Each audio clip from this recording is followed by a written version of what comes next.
Good evening.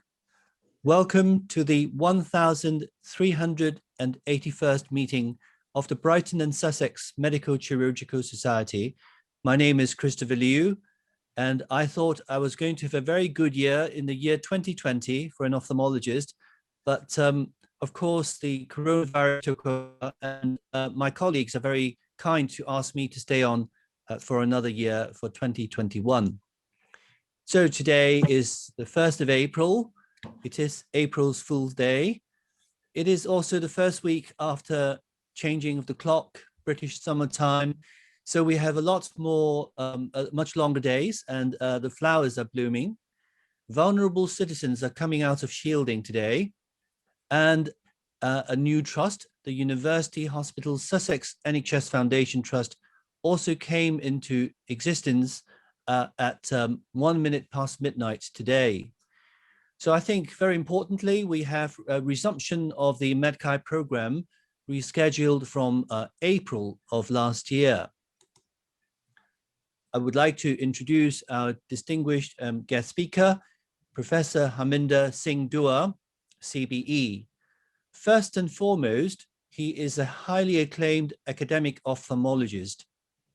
He is chair and professor of ophthalmology at the Queen's Medical Centre, University of Nottingham, since 1994.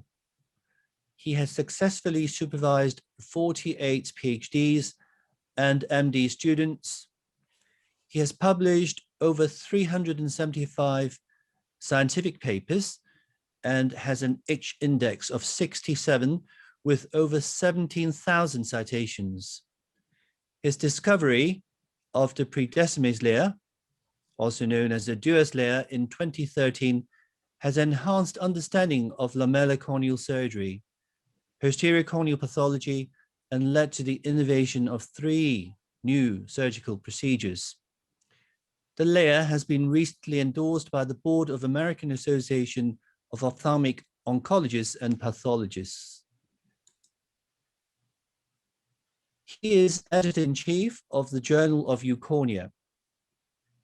He is president of the European Association of Vision and Eye Research Foundation, or EVA Foundation.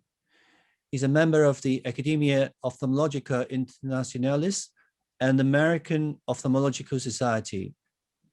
He's a board member of the ICO. He's a trustee of the Sussex Eye Foundation. He is immediate past master of the Ophthalmological Congress of Oxford. He was the 9th president of the Royal College of Ophthalmologists from 2011 to 2014. He was also editor-in-chief of the British Journal of Ophthalmology, or BJO, as we affectionately call it, for 7 years. During that time, when he had several jobs together, he told me that he would set his alarm clock and only allow himself to sleep for 4 hours every night. So he had 20 hours of work every day. Very well done, Professor. He was president of the European Society of Cornea and Ocular Surface Disease Specialists, or EUCornea. He was actually founding president. And also he was president of EVA. He was trustee of Sightsavers International and was a member of the International Steering Committee of the 2nd Dry Eye Workshop and served on the Definition and Classification Committee. Professor Dua has countless awards, accolades, and has given countless eponymous lectures. Include being appointed commander of the most excellent Order of the British Empire for services to ophthalmology in the Queen's Birthday Honours List of 2019. And recently, he was installed as High Sheriff of Nottinghamshire. Give a warm welcome to Professor Dua, who is going to deliver his lecture, Steering the Ship from Studentship to Ship. Professor Dua, you have control. Thank you very much. It is said that the popularity of an individual is inversely proportional to the length of the introduction. So when they introduce the President of America, all they say is the President of America. Christopher, you have taken a fair bit of time and probably a fair bit more of your own time to put together all that information. Thank you very much for that very generous introduction. Now, you did start off by saying that today is the 1st of April and it is April Fool's Day. That's very interesting because I did wonder why you had selected me to give the first lecture of your year, both last year and this year. And it reminded me that I started this job in Nottingham exactly on the 1st of April, 1994. So here I am, all those years later, going to talk to you about steering the ship from studentship to leadership. It is actually a reflection of my journey from my days as a student to where I am today, with all the tips that I picked up along the way. This is something I wrote a while ago. Life is the summation of the opportunities that present and the choices one makes when those opportunities present. When I was studying in India as a young boy, at the age of 14, I had to decide whether I want to become a doctor or an engineer. Or that's one of the two options we had as being the most prestigious of professions you could follow. But I wanted to join the Air Force because my dad was in the Indian Air Force and I wanted to be like him. And he's not having anything to do with it, said you have to graduate from university and then you can come back into the armed forces. So we decided that I would take physics, chemistry, and mathematics as my subject in class 9 in order to become an aeronautical engineer. If I'd taken physics, chemistry, and biology, I couldn't be an engineer. And because, for reasons unknown to me, they would not take boys beyond class 8 in the school I studied. So I had to travel 300 miles away and get admitted into a boarding school in New Delhi, where it was a school where boys were co-educated with girls, but mostly we were all boys. And I went in there having taken physics, chemistry, and mathematics to become an engineer. I was there 2 weeks before school started, and I made friends with a guy called Kanwaljit Singh Sarai. And we were together for those 2 weeks. And the first day of school, I sat in the class and he wasn't there. And I was quite alarmed, why has he not come to class today? And I waited until the first 2 lessons were over. And at around 11 o'clock, when we had our first little break, I went out and saw him in the field. And I said, why didn't you come to class? He says, no, I was there. You didn't come to class. No, I was there. And it turned out I was in the mathematics and he was in the biology class. So I picked up my bag and walked to the biology class and I became a doctor. That was my first encounter with destiny. Whatever you do, do it well. You can succeed in anything you take on, even if it is not your preferred choice. This was the medical college I went into in India, the Nagpur Medical College, run by the government. And there, after med school, and even during my med school days, I met this gentleman called Professor Ishwar Chandra. He was the professor of ophthalmology. And Henry Adams' quotation comes to mind: a teacher affects eternity. He can never tell where his influence stops. And my message there was, find inspiration and be inspired. He encouraged me as a medical student to sit one examination that we had for medical students in ophthalmology called the MP Undergraduate Ophthalmic Prize. And I got that prize, so I was encouraged more to be nudged into ophthalmology. And I did my training as a senior house officer, registrar, lecturer, and became a reader in Nagpur in ophthalmology, and picked up the usual qualifications that one does when one spends so much time in a hospital, but PhD was something new, which I thought I should do, and did that at the time. So I learned that you got to do the basics right. And to get interested in research, start asking some questions, at least give it a try. And I would say this to everybody who pursues any profession. I wrote this editorial for a Brazilian journal in 2014, requested to by my friend Jose Gomez, who was then the editor of the journal. And this was a sentence that came to mind, which I first read in Boyd's textbook of pathology in my third year medical school. The eye cannot see what the mind doesn't know. And D.H. Lawrence expanded it to say, what the eye doesn't see and the mind doesn't know doesn't exist, at least as far as you are concerned. And I define this further by seeing versus looking, the difference.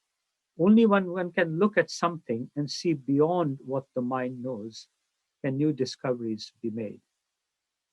And if you look at Archimedes, look at Newton and the falling apple, and if you look at Alexander Fleming and the discovery of penicillin, all these were serendipitous, but they saw something in what everybody had looked at before and were able to, from that observation, derive scientific hypotheses and evidence which have shaped the world today.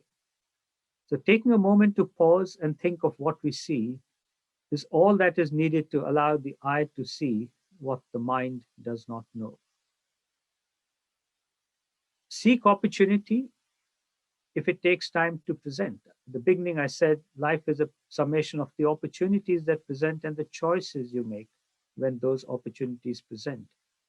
But if the opportunity is taking time to present, you go look for it. And my first opportunity then came when I moved from India to the UK. I was a reader in ophthalmology, but it was like a game of snakes and ladder. And right at 96, the snake got me, and I came all the way down and started off as a senior house officer in Huddersfield. Everybody told me, get into a teaching hospital. And when I was in Huddersfield, a job appeared in Nottingham. And this was in 1984. I applied for that SHO's job. At that time, we weren't structured the way we are today. We had teaching hospitals and district hospitals, and you could stay in one place almost forever. And I applied for that SHO job, hoping to get into a teaching hospital, and I was not shortlisted.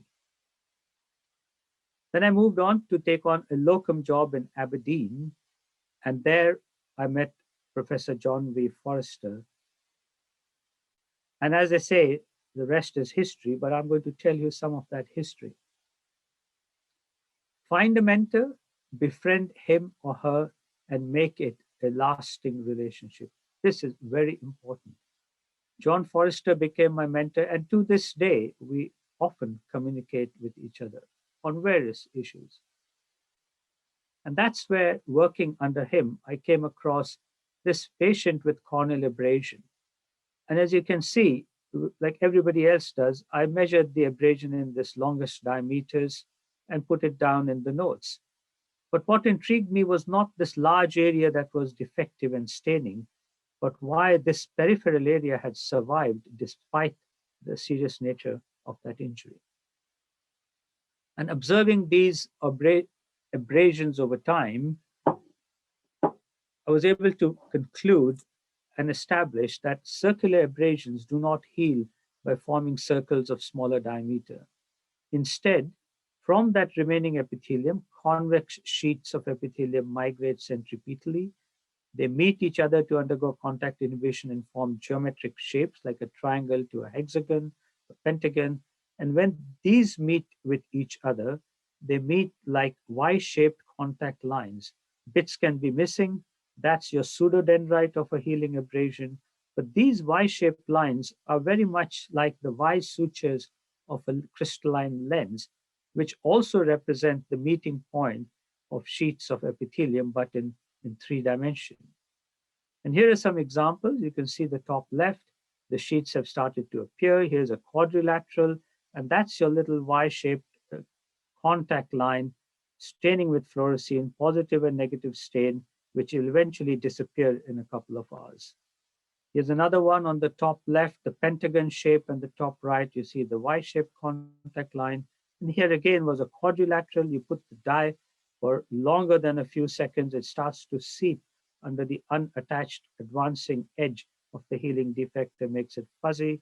And you can see over here the Y-shaped contact line of positive and mostly negative staining. But during that process, we came across eyes where the conjunctiva, epithelium, and the limbus was also involved. And looking at these, there was a completely different pattern of healing we observed, which was not described before, and neither was the first sequence of events. But what happens is that from the remaining intact epithelium, tongue-shaped sheets migrate circumferentially till they meet. And once they meet, it becomes like the first situation, rule one, we call that, and where you're dealing with an abrasion with an intact limbus. So the rule two, which is limbus involved, becomes a healing pattern of rule one. And here you can see some examples. So this is a large chemical splash in the eye, and you can see those tongue-shaped projections migrating circumferentially. And as they are migrating circumferentially, the conjunctival epithelium is migrating also centripetally towards the center from the periphery. And these will then move and they will meet. And once they meet, then conjunctiva will heal with conjunctival epithelium, cornea with corneal epithelium, and normality will be restored. As you can see, there's a line forming here, the contact line. Here's another example. Quickly go through this. You can see how it's happening. And then there's this contact line. There's a triangular shape. When that moves in, you will get your Y-shaped line, which is what happened over here. You got your Y-shaped line. So these are consistent, regular patterns of corneal epithelial wound healing. But then something more interesting appeared. The observation that from the conjunctiva, conjunctival epithelial cells can sometimes grow onto the cornea, that centripetal migrating conjunctival sheet, before these two ends can meet. And when that happens, you get an area of conjunctivalization of the cornea, which attracts blood vessels, is thin and irregular, the epithelium that is, and it shows late staining with fluorescein. Effectively, the hallmark of limbal stem cell deficiency, where you have conjunctiva on the cornea with late staining conjunctival epithelium. And here's an example where you can see only that much of the cornea and conjunctiva and limbus have survived, and there's a bit of conjunctiva that has survived here. And this is going to start healing true to form. It will make that circumferential movement all along. But here the conjunctiva has come very close, and here it's actually crossed onto the cornea, and you get an admixture of corneal and conjunctival epithelium, which then leads to an irregular epithelium, some non-healing epithelial defects, and a lot of blood vessels growing in, again, technically stem cell deficiency. So what we were able to then postulate on the basis of this is that when this is happening, you scrape that away. Don't let it cross till these have met. Or even at this stage, you can scrape all that away every day, every other day on the slit lamp to allow the limbus to be repopulated by the circumferential migrating sheets derived from the upper surviving limbus, and you will find that normality will be restored, and this will not happen as you see over here. All this under the tutelage of Professor John Forrester, at a great time in Aberdeen. And it leads one to state the obvious, that your teachers and trainers will always stand by you. Cherish this relationship. Become a doctor, in our case of eye doctors or ophthalmologists, before you become a subspecialist. We see that in many of our trainees, they decide in year 1 or 2 the specialty they're going to pursue without even having had a taste of the other specialty, which I think is incorrect. Learn to walk before you run. Having done all this and a lot more, and completed my senior registrar training in Aberdeen, almost completed it, I had the opportunity to go to the States. And from an accredited senior registrar, almost had just a year to go, I left and went. So that snakes and ladder game, this one got me. And I went to the Wills Eye Hospital in Philadelphia, where I became a fellow, but this time as a fellow in cornea and external eye disease. 1 year as a research fellow and another year as a cornea fellow. And when I did that and I was traveling to America, my mother from India called me, "Don't you want to settle in life, son? You keep moving around." And I remember telling her there's a difference between stagnation and settlement. If I'm progressing, even learning, I'm learning more, even at lesser posts, then I am progressing. I'm not stagnating. Progress is not defined by the title of your post. It is by what you do and learn in that post. Education and training are priceless investments with lifelong dividends. Avail as many opportunities to learn as you can. And this is a quotation which I like very much, but I don't know who wrote it. A doctor is a student all his or her life. In other words, when he or she ceases to be a student, he or she dies. There, I met these two mentors of mine, Professor Larry Donoso, where I did my 1 year in the research fellowship in basic science in the laboratory, and Professor Peter Leibson, when I did 1 year as a cornea fellow. I still am in touch with both of them. Larry, unfortunately, has got dementia, so he sometimes recognizes me and sometimes doesn't. But Peter and I talk almost every other month, a long distance call from the States to see how things are going on. While working in the States, we came across this paper, again, sticking to this corneal epithelial healing theme, where we noticed patients with this whirl-like pattern on the cornea, and this was on a corneal graft. And both of these are on corneal grafts. And Mackman Pollock considers had described the condition called hurricane keratitis because this looks like the map, like a hurricane symbol on a weather map. And they had concluded that this is determined by the sutures in a graft, because they'd only ever seen it in corneal grafts, and the sutures are giving some kind of directional movement to the epithelium to form these whorls. And that was what we believed.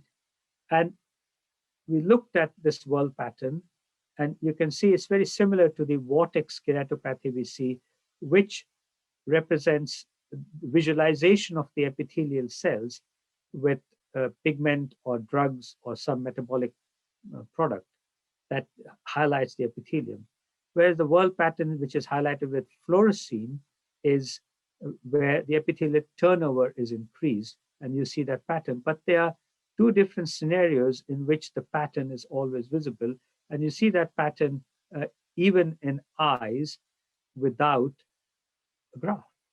This was my first case where I was able to see this beautiful whorl pattern. In the epicenter, there's always sometimes a epithelial defect, but it was not in a graft.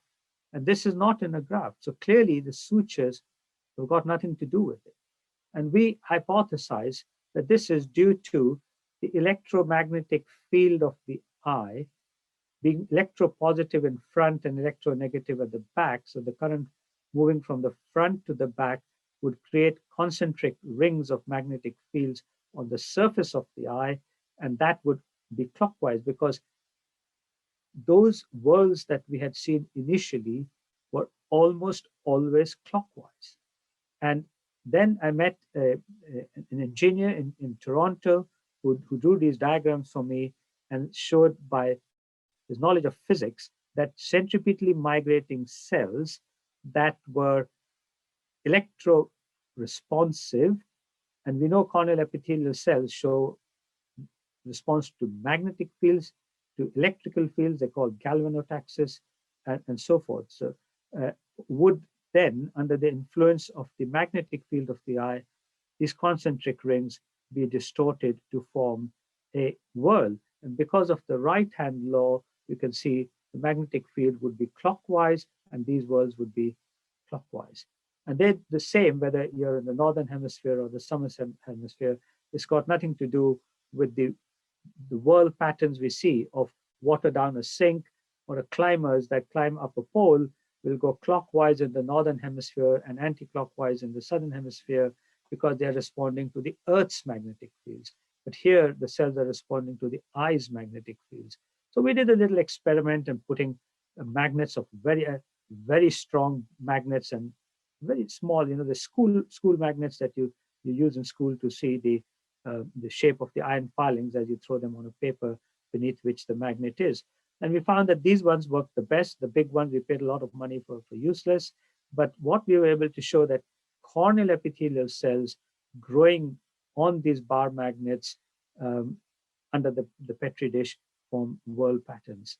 And it starts as a tight reverse S shape, and that gets tighter and tighter, and these whirl patterns form in the Petri dish. And that whirl pattern lifts up a bit in 3-dimension, and after a while, it just unfurls itself and disappears towards the periphery. And then another whirl starts forming somewhere else. And these are some pictures which look like the Whirlpool galaxy in outer space. But these are not the Whirlpool galaxy, because this is the Whirlpool galaxy, which is the same phenomenon we see when planets move around the sun of their own, or the sun. And sometimes you see this whirlpool kind of distribution, the vortex distribution. These are actually cultured corneal epithelial cells. All this was happening in the Wills Eye Hospital in Philadelphia. This is the hospital I worked in. It's now become a big car park because it makes more money. And this is where they have moved to, slightly outside of the central area of the city where they were. And there, my second encounter with destiny happened. I was in the cafeteria there having lunch with colleagues, and the phone on the wall was ringing. Nobody was picking it up. Then somebody picked it up and said in an American accent, "Is Dr. Dua here?" And I said, "Yeah, it's me." He said, "It's for you." And it was a member of the University Senate of the University of Nottingham who called me to say, "We have the chair of ophthalmology in Nottingham. Would you be interested in coming back?" So that was the place where I was not shortlisted for the SHO's job. So my message there is, the more snakes you encounter, the greater are your odds of finding the ladder when sky is the limit. And once you are up on that ladder, very quickly, you should carve yourself a niche. It may be clinical science, it may be basic science, but a niche where you and you alone, with a few others, of course, know more than anybody else does. And as you delve more and more into your niche, you will make discoveries, because there's a whole lot there to be discovered and found out and characterized and named.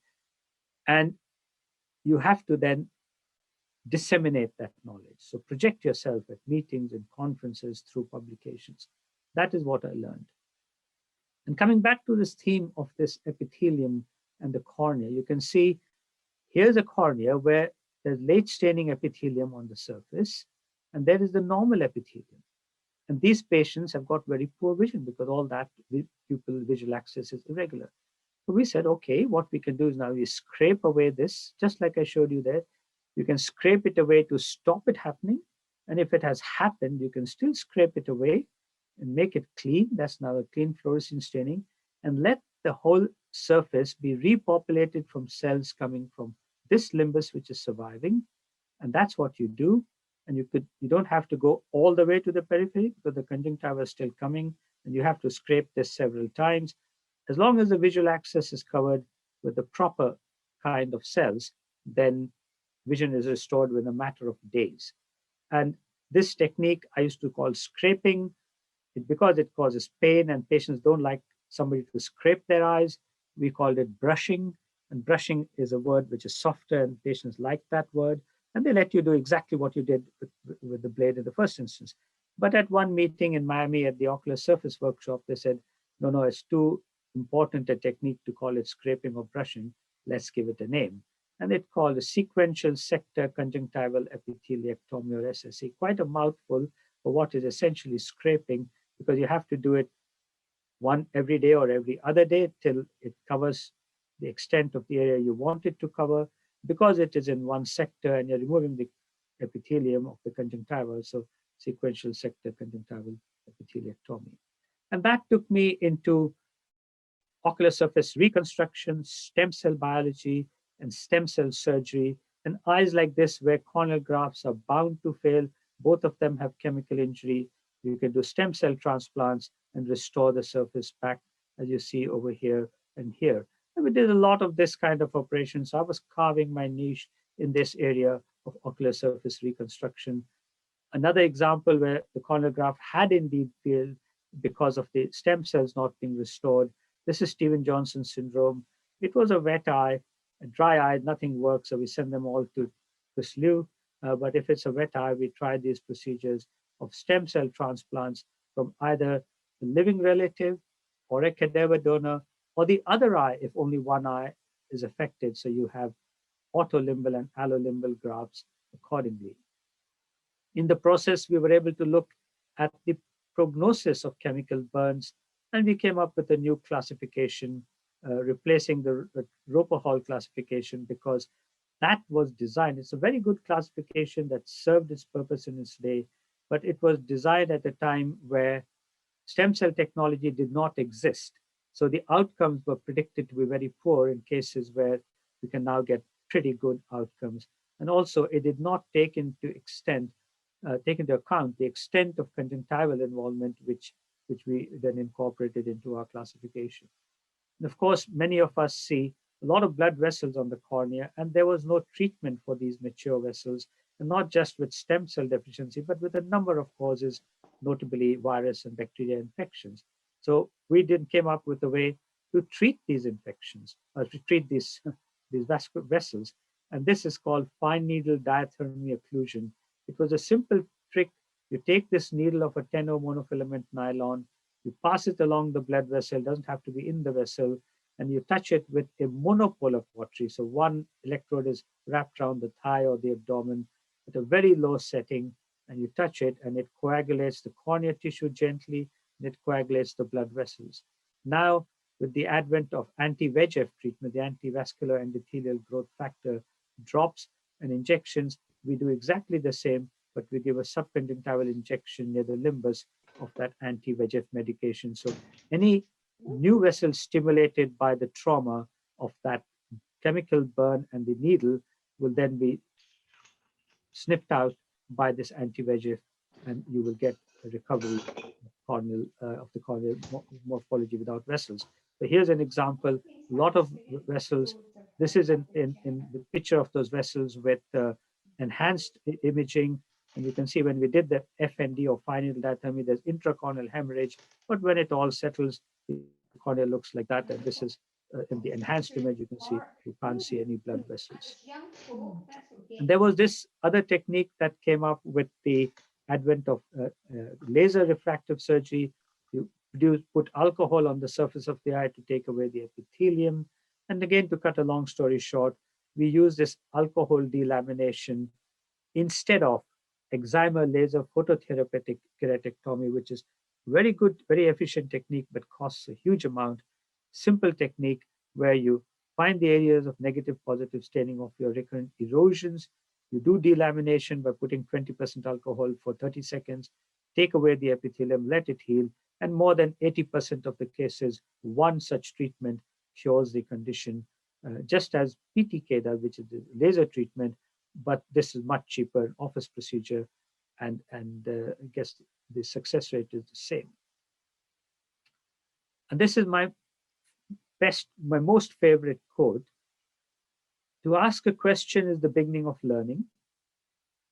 To answer the question is a test of knowledge, but to question the answer is the start of wisdom. The first half of my career, I spent providing answers of stem cells and reconstruction.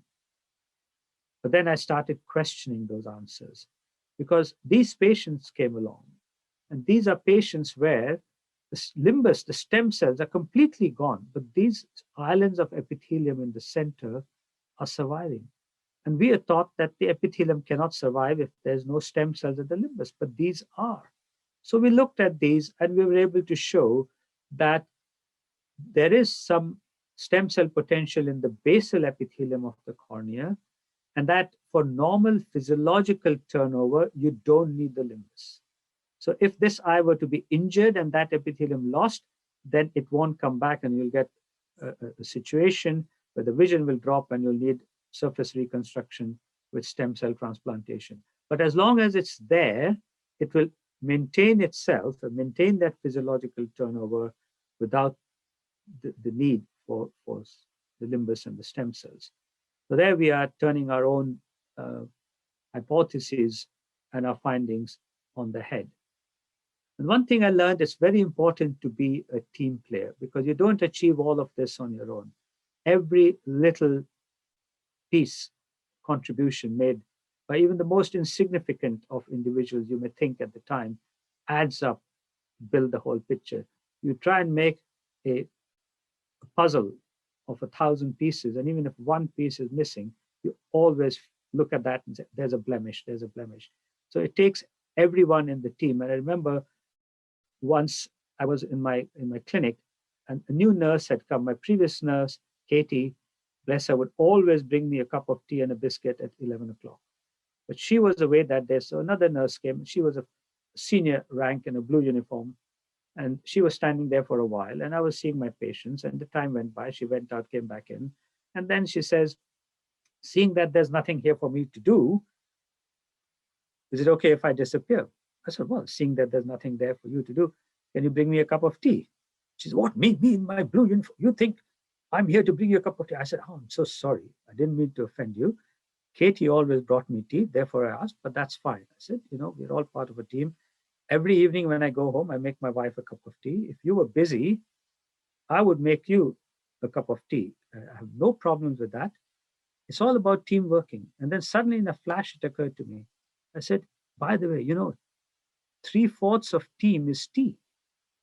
So you should bring me a cup of tea. And then she looked at me and said, for that, I will bring you a cup of tea. And she did. And we became very good friends. And not once, but that was not the first time she got me a cup of tea. But just to emphasize, team working and respecting each other, respecting your colleagues is very important. And I have learned, and as every one of you knows, peer recognition is the highest form of recognition.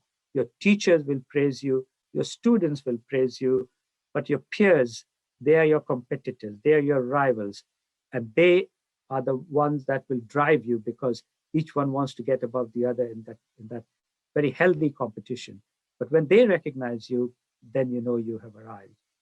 And I got this from various forms. Most of it is verbal, but you also get when people repeat your work, repeat your techniques, and come up with results that corroborate what you have done, and they then start recommending it. And we had that for the classification of burns in a randomized controlled trial. They showed the Dua's classification was better, which they called it then. We had this with the electrolysis needle or the fine needle coagulation. There were several papers showing how effective and efficient it was. And it is now the gold standard treatment with the anti-VEGFs. And the same with this alcohol delamination technique. Both are minimally invasive techniques, both give the same results. But with the laser, you tend to take away some of the substratum and can change the refraction, which you don't have to do with the delamination. And therefore, they concluded it's the better procedure. And that was the same with another randomized controlled trial. So just to take you to the last leg of my presentation, cornea transplants. These are transplants I saw when I was working with Peter Leibson as a cornea fellow, square grafts. And I was preparing my talk once, and my son was looking at this, and I told him, this is what happens if you watch too much television, and your eyes can go shaped like a television. But these were then, and more than 100 years have gone past since we were doing grafts. But lately, what we have discovered is that if the cornea transplantation can be in two types, apart from the epithelium, which we've looked at, 95% of the cornea, if it's diseased, the inner lining is okay, then you don't have to replace the inner lining, because that's the patient's own, and that's what rejects the most. And these are the conditions where that is the case. So you replace only the outer lining, and it's called deep anterior lamellar keratoplasty. But if the inner lining is damaged, then you don't have to replace the bit in the front at all, just replace the inner lining. But then you don't have to put the stitches, and that saves a lot of problems in the future. And also the shape doesn't distort as much with the stitches and the scarring around the circumference if you just replace the inner lining, and that's called endothelial keratoplasty. So this is a video of this endothelial keratoplasty being done. You inject, of the deep anterior lamellar keratoplasty being done. You inject air in the cornea to separate the deep layers from the rest. Then you cut through to release the air. You take away the deeper layer of the tissue, leaving only the inner lining, which is the Desmets membrane and endothelial behind. And then you put a new cornea from which you have stripped off the Desmets membrane and endothelium, which is the inner lining, and you put it on. So here you have preserved the patient's endothelium, so the risk of rejection is very low. Now, this technique was called the Desmets bearing technique, and because they felt they were bearing the Desmets membrane. But there were various clues when I was doing this operation, which led me to believe that it's not quite that. So the message here is, don't take for granted what you read in books, because always we are humans and we can always make conclusion to fill the gaps. But sometimes the true answer lies in those gaps that have been, with like they do, smoothing out in digital images. That is important to bear in mind. So what we were able to show that you can create this bubble, and this is an eye bank eye, and then you can peel away that inner lining, but the bubble doesn't burst. The air is trapped between another layer and the rest of the cornea. And that led to the discovery of the pre-Desmets layer, also called the Dua's layer, which is here without the Desmets membrane has been removed. And that then led to a huge number of papers and to understanding so much more about the cornea, both in terms of surgery and pathology. And people used to get double bubbles and think it was a split in the Desmets membrane. And we were able to show that there was never a split. The Desmets membrane was always intact, but the double bubbles was because of this air here, and sometimes air between the back part of this layer and the Desmets membrane, which was posterior to it, which has been removed from here. So we published this paper in 2013, and it was in ophthalmology, and it got a lot of popularity. It became the most downloaded paper in the first 3 months, and the 11th most downloaded paper amongst all of medicine and dentistry, and was the top 25. That was number 12 in the top 25 for that year. And in 2014, we were given the Times Higher Education Research Project of the Year award. And this, interestingly, is not just for medicine. We had competition from botany, from forensic scientists, from aerospace engineers, trying to show how global warming is going to cause more turbulence as people fly, and so forth. So across all specialties from 132 UK universities, we got this prize. It was almost the pinnacle moment of my research in that year. And this was us getting the award with some of the Dr. Said and Dr. Faraz and the other people over there. The university was so proud, they put the sticker at every entrance of every campus of the university and left it there for 2 years. The Times Higher Education Awards. And this lady, Arendelle from Paraguay, she developed a model of all the bubbles. She took an interview of mine over Skype and played it in an international conference, and she won the first prize there. And these are the prizes. She first won it in the regional conference, and then it was taken to the international conference on human anatomy and morphology, and there she won the first prize as well. So people started looking at this with greater interest, and it then now got established. A group in Canada did ultra high resolution OCT, which is optical coherence tomography. It's an imaging technique of the cornea, and we're able to show this in the living human eye. So you see the double contour line of the Desmets beyond the last row of keratocytes, as we had described that layer there, and they were able to show that with this imaging of OCT in the living eye. And this layer has since gone on to do a few things. It's improved our understanding of corneal surgery, made surgery safer, led to innovation of 3 new surgical procedures, and it has provided some explanation and understanding of corneal pathology. And it has implication for animals, and we have shown it in implication for glaucoma, and we have shown it in animals as well in the paper we haven't yet published in Staffordshire dogs. And this is the very recent application of that. Now, for almost 100 years, we have been diagnosing and treating Desmets membrane detachment. But what we found is that it is not what we thought all along it was, because you can get a detachment of this Dua's layer or the pre-Desmets layer with the Desmets membrane quite often. It's not just the Desmets membrane as you see over here, which is wavy.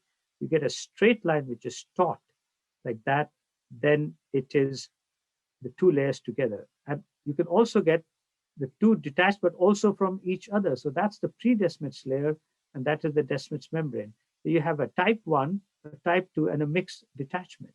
And it's not as we had thought, and the treatment of this will be very different, putting this back than putting this back. So again, and this is only last year, October, that we published this paper. So more and more things are coming from simple observation that has now made us understand or relook at corneal pathology in many different ways. Don't achieve for reward, but don't hesitate to pick up your reward if there is one on offer. And you have various kinds of awards in the UK, your merit awards, your scholarships, your prizes, your honors. If you don't apply, you never get a reply. So the least you can do is apply. And if you think you're good enough, then you are good enough. You should apply. Define and pursue your ambitions and have a plan B, because all ambitions may not succeed. Don't be disheartened. Fall back to plan B, like I said right at the outset. So success is 9 times failure, but that 1 time makes it worth it. So out of 10 times, you're going to fail 9 times. As one career progresses, your emphasis changes and opportunities to keep presenting themselves, opportunities to do different things. And peer recognition comes in various forms. And as Chris has alluded to some of this, I got various different posts at different organizations, nationally, internationally, and also, as he showed you these pictures, and you spot the difference between this and this. I have no shoes here because we are in the Sikh temple where you have to take the shoes off. And this is the paper that's been published all over. Not many people have realized that I don't have shoes on there, which is, this is how the high sheriff shoes look on. There's a special design and a special button. But that's just started since the 13th of last month. And I've got now a lot of publication, a lot of MD, PhD students. But what I learned is you do everything with passion, with your heart and mind. Try and make a difference, even if it is a very small difference. Learn from and with your students. So many students teach you, because imagine your fellow comes from another center. He's learned techniques from that doctor who's a very good consultant. Now you are imbibing those techniques because the fellow is practicing them and he's trying to learn your techniques. So this cross-pollination through teaching helps, because you are learning as much as you do. And when you have done what you think you have to do, move on. What next? Don't stop, right? Think in terms of beginnings, not endings. Every ending provides an opportunity for a new beginning. And take your family along, something I didn't do too well, but very important. Don't forget them. And keep your patients at the center of everything. I wrote this for a magazine in my, where I trained in India, the same building I showed you. They were having their 50th Jubilee, and they said, can you give us an article? And I wrote this in that. Keep your patients at the center of everything. They will teach you more than anyone else can. They will reward you as no one else can. They will think you are God. You have to prove them right. And just to conclude, this is a patient in his 40s, Down syndrome. All he did was color pictures, and he was cared for by his older brother. And he brought him to me and said, his coloring is going all over the place. He can't see as well as he used to. And he had advanced keratoconus with cataracts, and he used to rub his eyes a lot. You know how some patients, Down syndrome, do that. He said, can you do something? He said, I've been many places, they've all refused, they want to touch his eye. I looked at him, I said, okay, what I'm going to do is I'm going to do his cataracts, but I'm not going to touch his cornea because it'll burst open. Let's see what we get. And when he came back 3 weeks after his cataract surgery,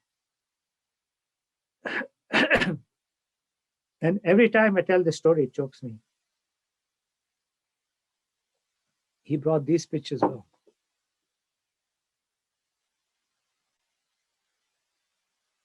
So we are in a profession that gives us the opportunity to do this. Like I said, I've said this so many times, but every time I choke. That is the privilege we have to make that difference. Never forget that. And lastly, pay back, give back, complete the circle. Remember, we can never pay back the debt we owe to our parents or our teachers. You cannot turn around, tell your father, you know, you looked after me till I was 35 and I looked after you for 25, so we quits. Never, ever. Same with your teachers. This is one debt each generation owes to the previous generation, but pays back to the next. The only way which you can pay back this debt is by doing for your children and your students what your teachers and parents did for you. And I'm going to conclude with these 3 verses that I wrote that reflects this sentiment. The finger that I held when I learned to walk, that showed me the words to speak the talk, that turned the pages of knowledge to teach and pointed to stars for me to reach, is part of the hand that waved me on as I grasped the baton and moved beyond into the future, living his dream, knowing how much to him it will mean. Time will pass, I'll stand on my feet. I'll extend my hand, the young ones to greet, for in their future I will secure the future forevermore. Be a leader, take your team along. Mahatma Gandhi said, there go my people, and I must follow them, for I am the leader. If you enjoy what you're doing, you don't have to work a single day in your life. And I feel this so many times. Therefore, even though I should have or could have retired 4 years ago, I'm still here at 69. Always pursue perfection, but never assume you are perfect. This is something else I wrote in a different context. Perfection is an illusion. The achievement is in the pursuit of perfection. The day you think you're perfect, you would have become complacent. Thank you, and have an enjoyable journey towards perfection. Well, thank you very, very much, Haminda. I invite everybody, please, to unmute themselves and give a good round of applause.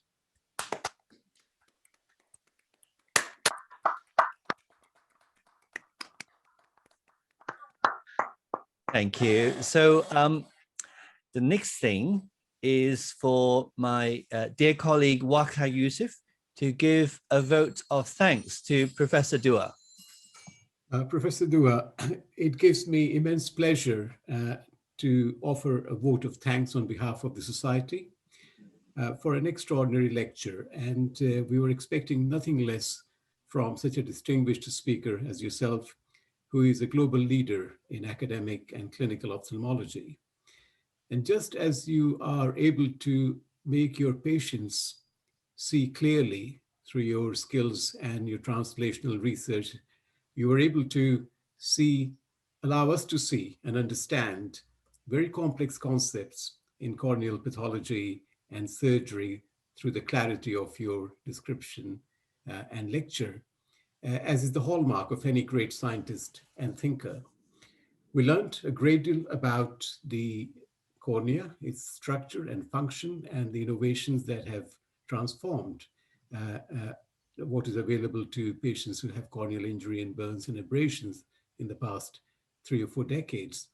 But just as importantly, we were able to learn about the importance of relationships, about friendships, camaraderie, and about mentorship and how we need to cherish our relationship with people who teach us, train us, and how we are duty bound thereafter to convey the same to our generation.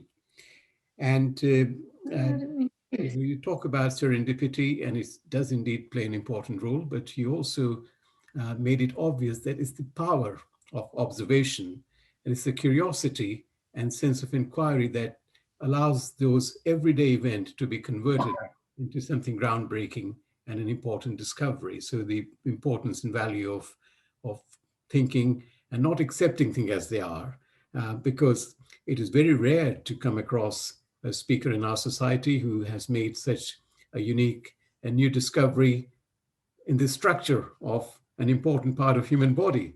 So, and that you pointed out comes through not accepting the conventional knowledge and wisdom, but to continue to seek and explore and find out. And lastly, I wish we had a much larger audience today.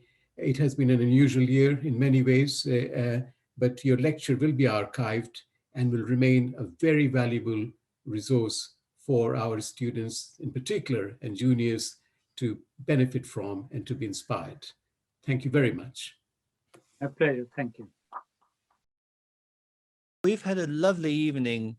Haminda, thank you so much. And I'm going to watch this again and make notes because I was too busy watching you. And so thank you again, and take care, everybody, and enjoy the sun. The sunshine still outside, and see you next month on the first Thursday of May, and there will be the usual announcements. And when the government allows us to meet face to face, and it's safe to do so, we shall do so again. But till then, we shall see each other on screen.